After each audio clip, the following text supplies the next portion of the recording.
फहमीदा, ये नाविल है, क्या ये नाविल है।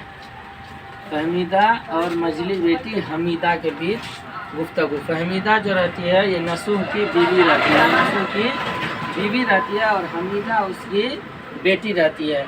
तो ये इसमें एक ख्वाब का किस्सा बयान किया गया है कि एक मरतबा वो बैठी हुई थी तो अपने माँ से अजीब व गरीब सवाल पूछने लगी कि अल्लाह कौन है, अल्लाह हमें खाना क्यों देता है, या अल्लाह मियाँ से हमसे क्या काम लेता है। तो उसी गुफ्तगू को नज़ीर अहमद ने इसमें लिखा है।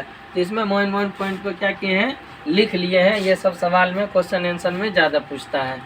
तो ये सवाल ये पूछेगा कि नज़ीर अहमद की पैदाइश कब हुई और कहाँ हुई। तो नज़ीर अहमद की पैदाइश 6 दिसंबर को हुई 1936 में ज़िला बिजनौर के आज़मगढ़ में, उत्तर प्रदेश में ज़िला बिजनौर है उसके आज़मगढ़ में हुई। नज़ीर अहमद के वालिद का नाम क्या था ये पूछेगा। तो नज़ीर अहमद के वालिद का नाम सआदत अली था। उसके बाद है नज़ीर अहमद ने इब्तिदाई तालीम नर्सरी, यूकेजी, एलकेजी 1-2 का तालीम कहाँ हासिल किया। तो वही है, नज़ीर अहमद ने इब्तिदाई तालीम गांव के मकतब में हासिल किया।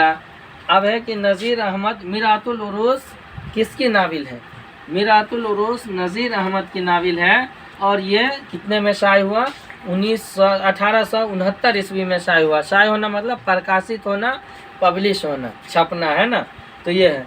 अब पूछेगा कि नज़ीर अहमद के एक नाविल का नाम बताइए। तो नज़ीर अहमद के नाविल बनातुन नास है, जो 1872 ईस्वी में, एक तो 1869 ईस्वी में नज़ीर अहमद के नाविल शाये हुआ मीरातुल उरूस, और 1872 ईस्वी में नज़ीर अहमद के नाविल शाये हुआ कौन से, बनातुल नास।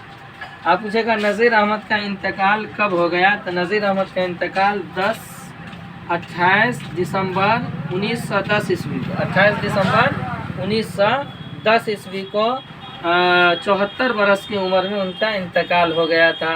28 दिसंबर 1910 ईस्वी को 74 बरस की उम्र में उनका इंतकाल हो गया था।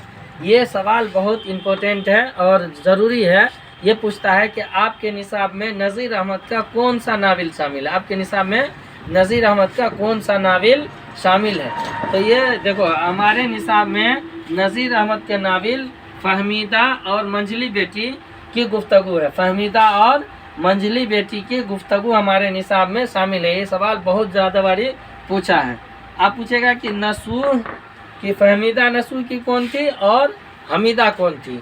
तो ये फहमीदा, ध्यान रखना है कि फहमीदा जो है ये नसूह की बीवी रहती है, वाइफ रहती है, और हमीदा नसूह की बेटी रहती है, हमीदा नसूह की मंझली बेटी रहती है। और उसके बाद पूछेगा कि नज़ीर अहमद ने ये जो नाविल लिखी थी किसी गर्ज से तो लिखा होगा, कोई काम होगा। तो नज़ीर अहमद ने ये नाविल अपनी बेटियों के तालीम व तरबियत के लिए लिखी थी, उनको इस्लाह के लिए, उनके पढ़ाई लिखाई के लिए अपनी बेटियों के लिए नाविल लिखी। और नाविल इतना अच्छा था कि लोगों में मकबूल हो गया और सभी लोग इसको पढ़ने लगे। उसके बाद है नाविल की 2 खुसूसियात लिखी। कह रहा है कि नाविल की वजह से क्या फ़ायदा हो सकता है, क्या फ़ायदा होता है।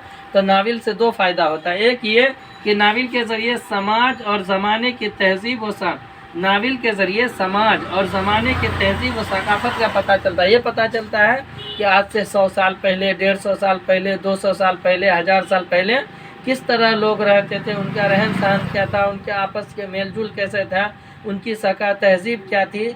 तो ये पता चलता है। और दूसरे ये कि नाविल के ज़रिए समाज में इस्लाह और तहजीब और सकाफ़त के इशाअत होती है।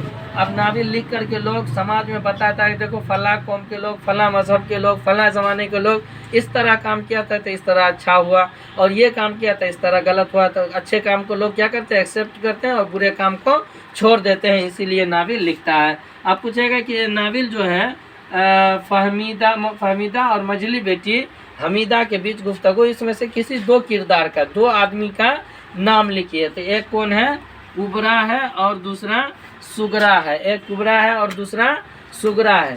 तो इसी तरह ये सभी क्या है, इम्पोर्टेंट चीज़ है। इसको क्या करना है, याद करना है और लिख के रख लेना है अपने पास।